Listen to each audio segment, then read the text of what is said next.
Forget new billion-dollar tech startups. The real unicorns in today's economy may be the mid-priced single-family homes that a cross-section of buyers can actually afford.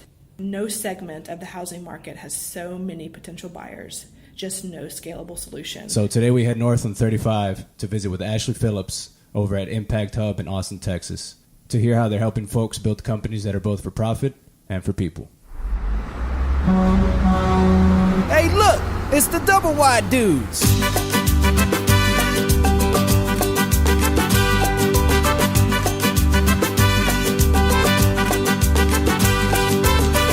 Woo! It's go time!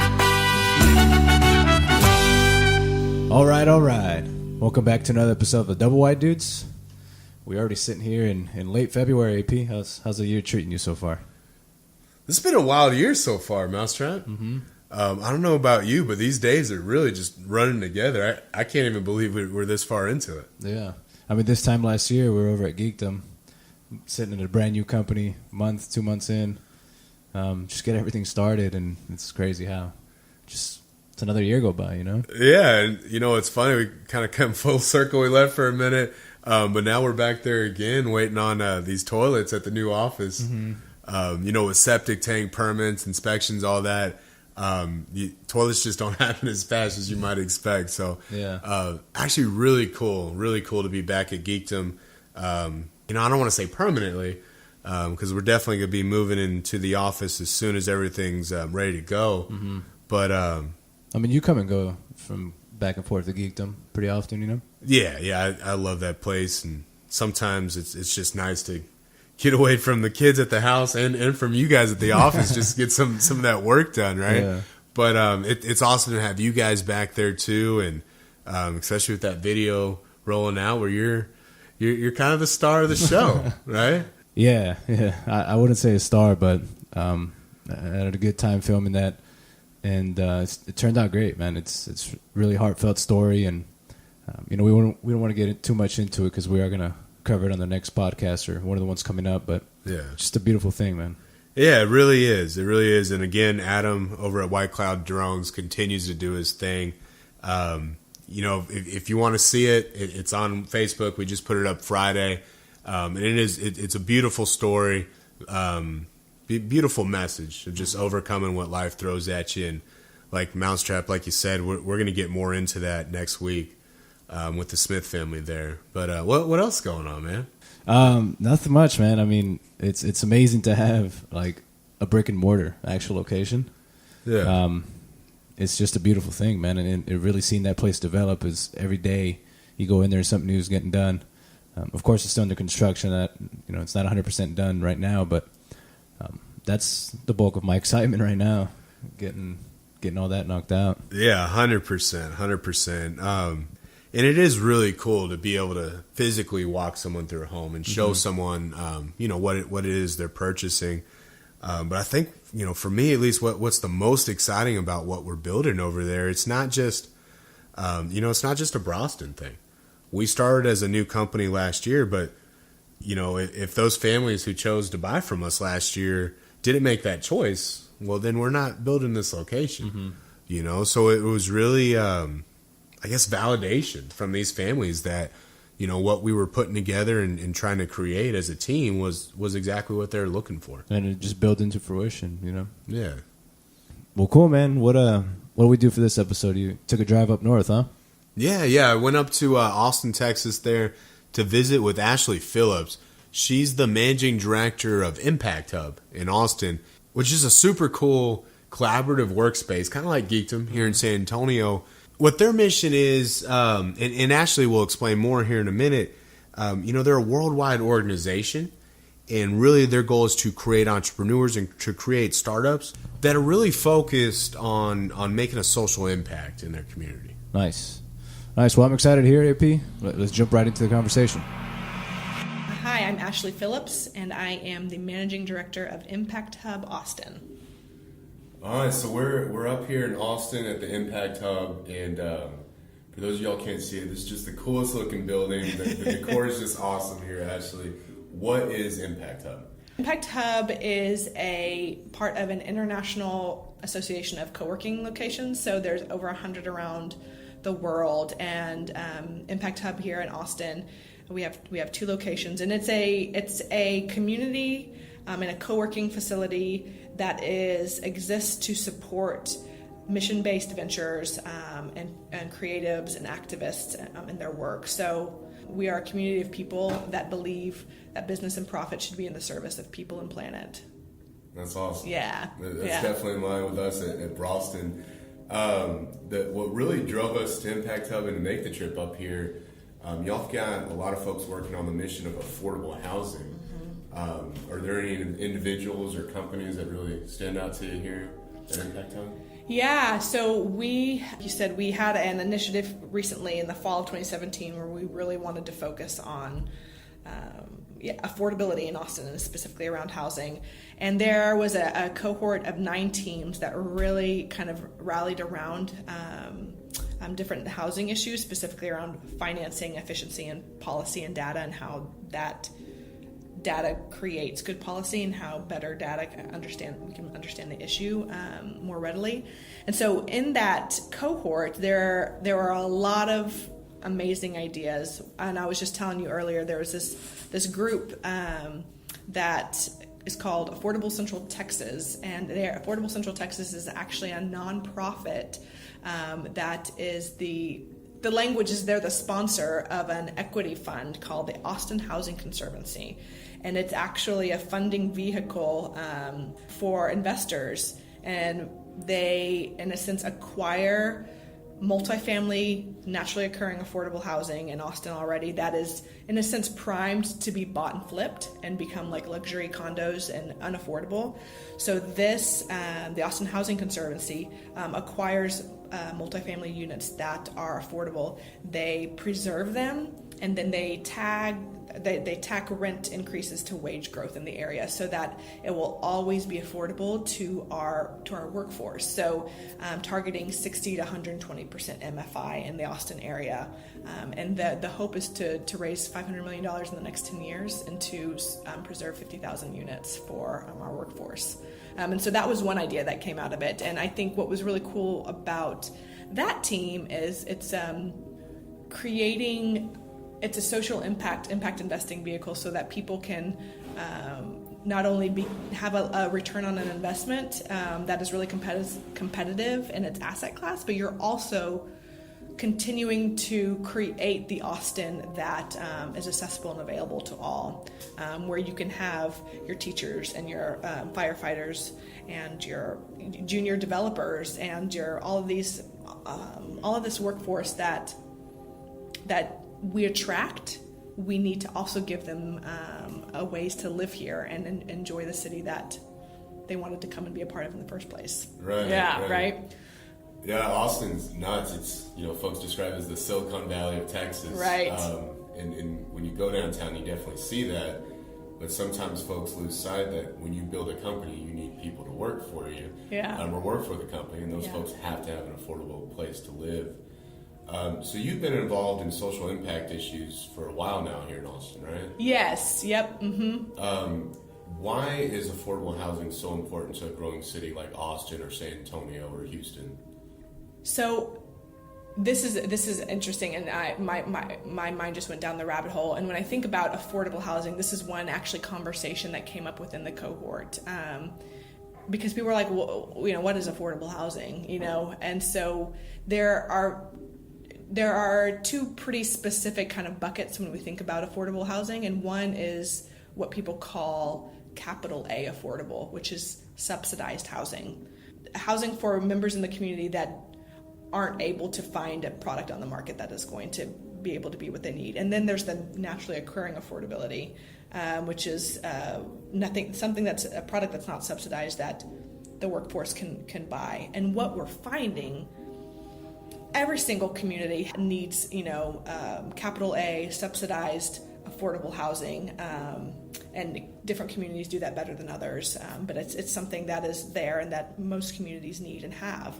What Austin is realizing is that our growth is actually, we're growing so much that we don't even have a product for the workforce as well. We don't have a product for not just extremely low and low income families, but middle income families Right. and the workforce. And so we're becoming a city that either, the way you think about San Francisco, you're either a millionaire or you're in subsidized housing. There's nothing in the middle. And it's so important for cities to think about this cross-section and this continuum of economic opportunity, because you ultimately, if you don't think about that, you ultimately lose what it is in your city that attracted everybody here in the first place. Right.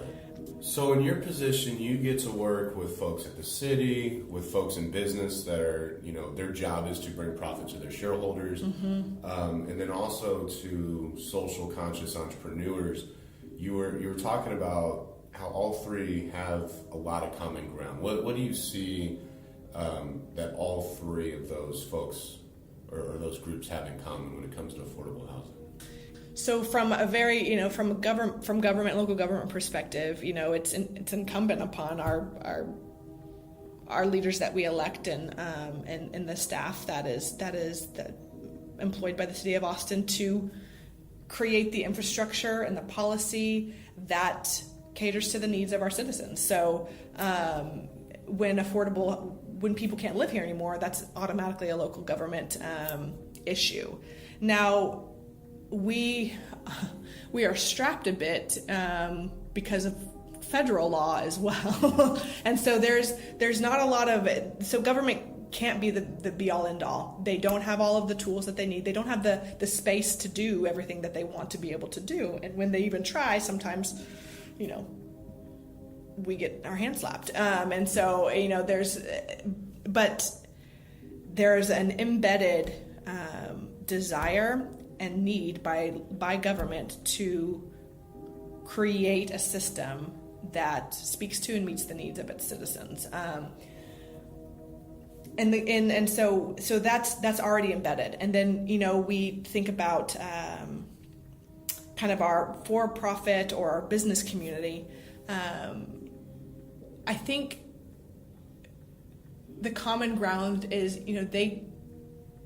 our business community, we see from an evolution of what it means to be a business and a conscious business. We see that the market, if I'm going to say that and put it in quotes, is demanding something more than just a financial return. And the market is me and you. The market is the consumer, and we get to say what we think is important. And I think in a lot of ways, what we're realizing is that making money and making impact are not mutually exclusive. And for whatever reason, we have held those things in two different hands, and have had to, when we have thought that we had to do either one or the other. And that comes from just the way we set up things legally. You're either a nonprofit and you have a mission, or you're a for-profit and you don't have to worry about that. You know what I mean?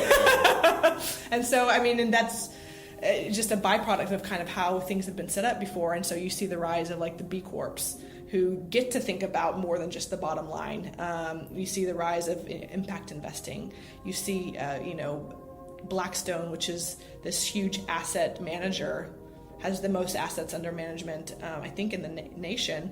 The CEO wrote a letter to all of his companies that he's managing, saying, he said, look, if you're not thinking about the impact you're making on your communities, like we could drop you. Like there's this impact is like being moved up from the kids' table to the adult table. It's like, this is not something we're just thinking about because we need to have good PR. Right. This is important. Like if we don't do this, then our communities fall apart. Like if we don't think about all of the market, then we're actually and then our communities are going to fall apart, and that's not good for us either. Right. So it's just it's kind of an evolution of thought around business, and I think there's just so many people on the leading edge of that and wanting to figure out how. So for-profit businesses, they're like, we want to be contributive to Austin. We want to make sure that how we show up not just happens through our CSR director, our social responsibility, but it happens in the way that we hire. It happens in the way we think about workforce housing and the employees we bring on. So corporations and businesses are becoming a part of that conversation because they understand it's important for the longevity and the health of their companies as well. We had covered on an earlier podcast, especially here in Austin, developers buying these manufactured home communities where the folks own the home, but the ground was sold out from under them, and they just had no place to go. How do you see factory-built housing, manufactured modular, how do you see that playing a part in the affordable housing issues in Austin? I think, and I might be biased, but housing, especially affordable housing, has the hugest opportunity for innovation. And I think modular manufactured housing is the way that is going to happen. Like, it is just not sustainable to do it the way we've been doing it before. So you guys are on the bleeding edge there, and congratulations for that. I think that what's hard is that land is so expensive. And, arguably this whole idea of drive till you qualify is also really hard in the sense of if we're going to move away from the city to find land that's less expensive and then be available there, that's really great if our job is also there. Right. But if we have to if transportation is put into the mix and how much we have to pay on that, then we're still in our unaffordable place. If we're doing housing that if we want to be more efficient about it, if we want to be able to bring more of it online, which, from a supply-demand issue, we are so undersupplied in Austin. Manufactured housing, modular homes, smaller footprint homes, it has to be a part of the solution. It has to be. And I think that the way we do that has to be very thoughtful because we are such a high-demand city. That even, dumping supply into the market doesn't necessarily make things affordable. Right? Because then you just have more people who have more access to resources grabbing those up quickly. So I think that's a good question, and I don't have the answer completely, but I do think that the future of owning a home or not even owning a home, but being in a home, whatever that looks like, is manufactured and houses is a huge part, if not the way we're going forward. Mm-hmm. We on an earlier episode, we interviewed a lady out in Phoenix, Arizona, Elizabeth Singleton, and after 3 years of zoning and getting with the city, they finally were able to get the city to approve, I believe, a half acre, an acre in the heart of Phoenix, where they could build a pocket-style community of tiny homes. Nice. And that was specifically for their mission is to help homeless veterans not be homeless anymore. Awesome. And what was interesting about her mission, it wasn't by giving them a house. Her thing was provide a home where they could own and a mortgage where, they could pay that and have an affordable house in the heart of a very big city. Are there places available in downtown Austin or around Austin where maybe with a little help of some zoning changes that might be an opportunity for investors to provide a solution? Yeah. Oh my gosh, that is the crux of it right there. I don't know if we're going through our land development code rewrite right now in Austin. The last time it was written was in 1984. Wow. A lot's changed since then. A lot has changed since then, and we are in the teeth of it right now. The third version of the code came out just less than 48 hours ago, and actually what that version suggests is less density in the core of our city. Not suggest what it proposes, and so there is a legitimate and completely understandable concern from these neighborhoods that have been in Austin forever, before it was sprawl before it was huge, to be able to preserve the character of the neighborhood, to be in these places that they've grown up with, and to continue to live there and not be priced out. That is ultimate to families. And at the same time, like, because where we are and there's so much demand, if we restrict the number of people that can live, and it's going to be restricted at some point, but if you were to completely develop the core of our city, there would be, it's still very, very, very low density in lots of ways. And so I think there is opportunity, specifically around transit corridors and different pockets, to really allow for, like you said, these modular or tiny home communities where you can do a lot of density on an acre, and offer that product to a community and a market that wants it. And I don't, honestly, from being here now and knowing where the local conversation is, there's so much wrapped up in how to rezone our central city, and I think there is a huge opportunity there. And I think in order for it to work, what has to happen is developers have to make the neighborhoods their development partner.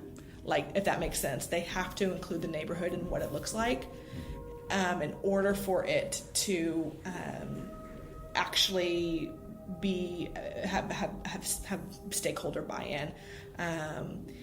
Because this idea of protecting our neighborhoods, I actually just heard our council member, Delia Garza, said, she goes, I've become offended by this language. What are we protecting our neighborhoods from? More families and more houses? Right. Like, why are we using this language of protecting our neighborhoods? And so she's one of 4 council members that are really trying to support a new code. All of them want a new code, but it's just what that code looks like.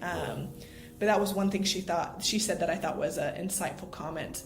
So yes, I do think there's opportunity there. I think it's a really hard uphill climb. Yeah. There is, interestingly enough, in our extraterritorial jurisdictions that are not inside Austin, but are zoned differently and have different rules around them, they don't have as many land use regulations or all that kind of stuff. So there is opportunity there to create like almost different demonstrations around what things could look like. And there's actually going to be a tiny home community being built in South Austin, in an ETJ zone, extraterritorial, and that will most likely get annexed at some point because it's surrounded by Austin. But what I'll say about that is that's not even necessarily, depending on the demand, is not necessarily affordable. Right, because supply and demand is what makes something affordable, and so it's more affordable because it's a smaller footprint, and you're not paying for the land and all of that kind of stuff. But if so many people want to do that, if that becomes something that's like a really cool new hip thing, then the affordability factor can go away. Right. You know what I mean? I was reading on that. Some of those, 400 square foot homes going for $120,000. Right. And you don't own the land. To me, that didn't strike me as affordable. As affordable, exactly. Yeah. Well, and there's, I think that the idea is, and the hope is that, depending on how you manufacture the housing, and like you said, one of the things that you guys really thought about was how do we keep the product quality and very accessible, like 400 square foot for $140,000. That seems like a lot per square foot. You know what I mean? And it is. So I think that there's a lot of maturation that can happen in this industry. I know that tiny homes, and in lots of ways, what I have seen is between like these $35,000 marks and these $150,000 marks, depending on the amenities, depending on how they're built out, and all that kind of stuff. So those products can meet a number of needs. They can be, an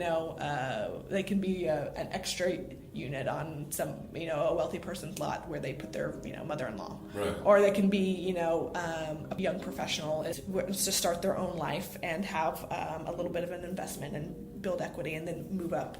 Or it could be a place that somebody retires. And I think what the industry has to do is try to figure out how it can meet all of those needs or have products for all of those things. So to wrap up, I think for folks looking for solutions to this problem, it's really important that you put yourself in the shoes of some of these folks that have different opinions so you can fully understand what's going on. One of them is these folks that don't want more density in their neighborhoods. They don't want more people moving in, and there's some very real reasons for that. Can you touch on that a little bit? You know, maybe like on the east side of Austin and why these folks are fighting development in those areas? Yeah, well, East Austin historically, you know, so East Austin is where our communities of color were pushed to through laws and government regulation, and it was not an accident. It was completely on purpose, and that's why we have such segregated cities all over the nation. Austin is no different. So we offered services to our communities of color in one part of the city, and if you didn't live there, you didn't get services. So in a time when they used to be scattered all over the city, that changed in 1920s in Austin. So the city developed around this very segregationist infrastructure and zoning, and so now that Austin is so popular and has been, and our population has doubled every 20 years for as long back as you can track it. The land on the east side is affordable land because it wasn't targeted, it wasn't developed, it was neglected on purpose. And so now there's an opportunity there. So what you find is that our land code allows for greater density on the east side. And there's a lot of communities that feel like that's not very equitable. Like let's spread the density across the city if we're all in this together. And because I believe that Austin is so undersupplied in its housing,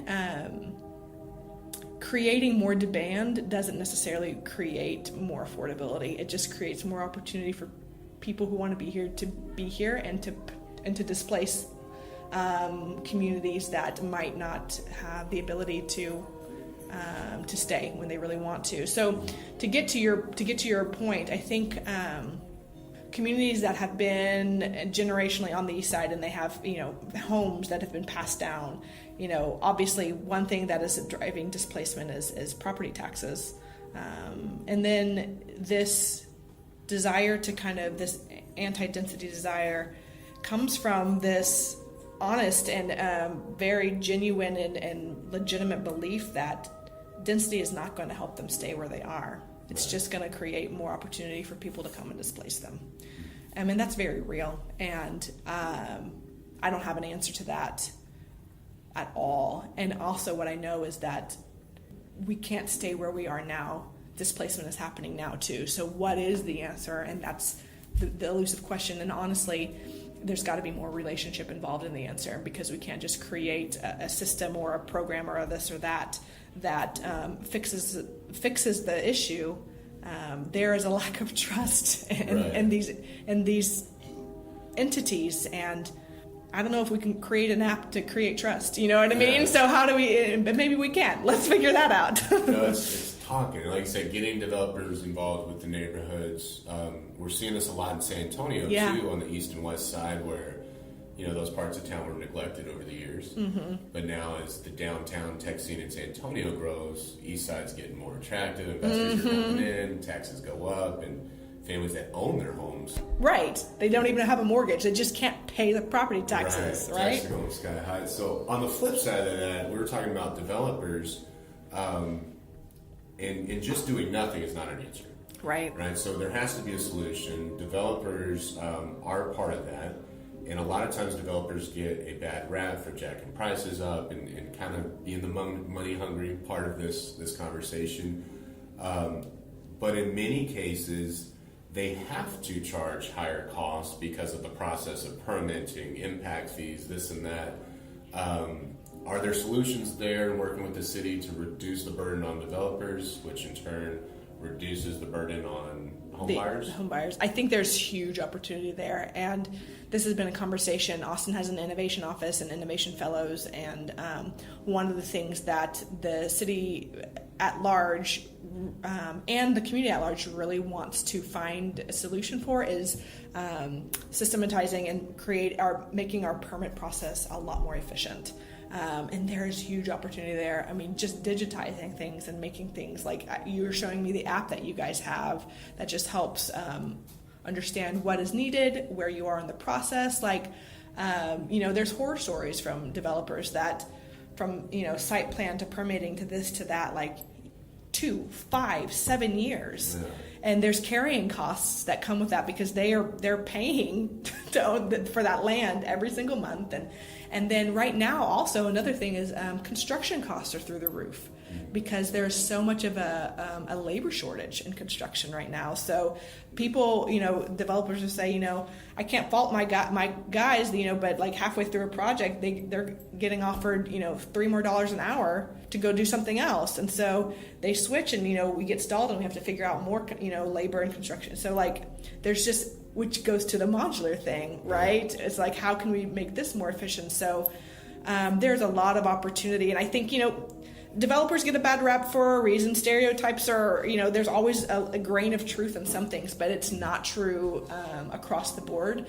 And in lots of ways, you have to figure out how to make the numbers work or you're not sustainable as a business. And so how can you make the process more efficient so that the costs that you are carrying are less, therefore the product you're delivering is less. Yeah. Well, that's awesome. It all goes hand in hand. Cities need people to pay taxes, so that's right. They can be a city.